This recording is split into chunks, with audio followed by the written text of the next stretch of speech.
Did you know one of the world's most elite special forces units once entered a jungle fully confident and realized too late they were already defeated? This wasn't a battlefield loss.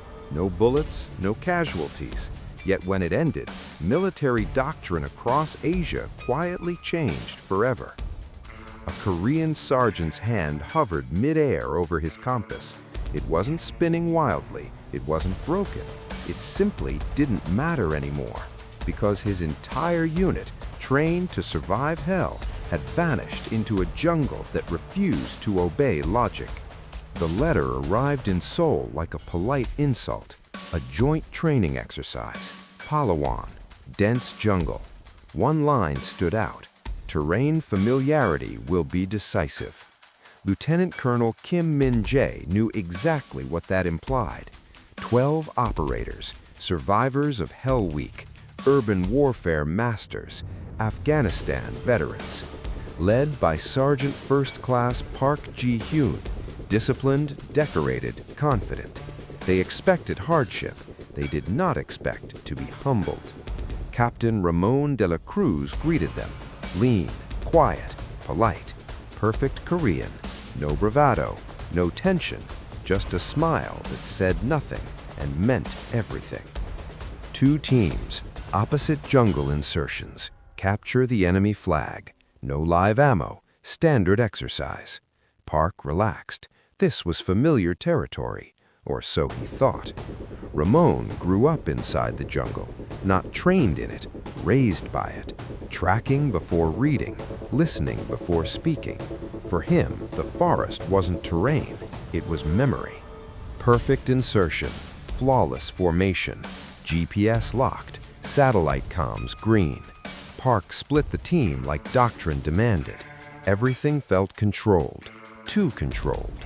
3 kilometers in 6 hours, boots soaked, uniforms torn, humidity crushing lungs, GPS flickering, signals dying, technology silent. They weren't alone. They never were. A Filipino scout sat 40 meters above them, covered in mud, breathing slow, watching patience defeat urgency. Leaves that weren't ground, water that swallowed legs, panic without gunfire. It took 40 minutes to escape, and something invisible was lost there: momentum. Bare feet, single file, no GPS, no sound. They flowed. 10 kilometers while the Koreans fought 3. No fire, cold rations, shadows moving wrong, whispers that weren't imagined. Park heard them too, but leaders don't admit fear. Bamboo amplifiers, Korean words whispered into darkness, not threats, fragments, just enough to make sleep impossible. Water tablets missing, gear rearranged, nothing stolen, everything touched. The message was unmistakable.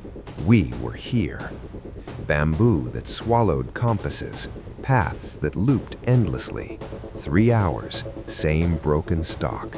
They were walking inside a lesson. From above, Park's climber saw it. The Filipino base, so close, 5 kilometers, unreachable. They hadn't been chasing prey. They'd been guided. Arguments, doubt, pride cracking. Park rallied them, barely. But Ramon already knew their plan. He'd been listening. Unmarked, fast, brown.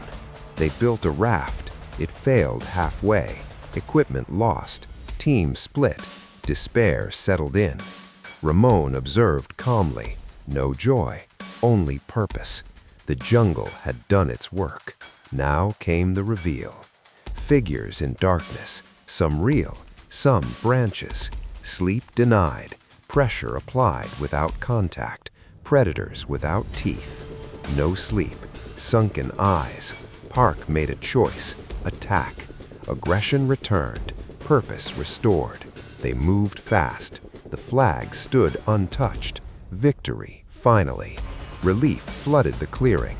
Then Ramon stepped out alone, calm, smiling. "Look down," Ramon said. At Park's feet, the Korean flag, captured on day 1.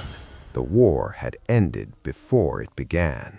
Hands shaken, lessons shared, pride replaced with respect, training rewired, doctrine rewritten, because the greatest victory wasn't a flag, it was understanding.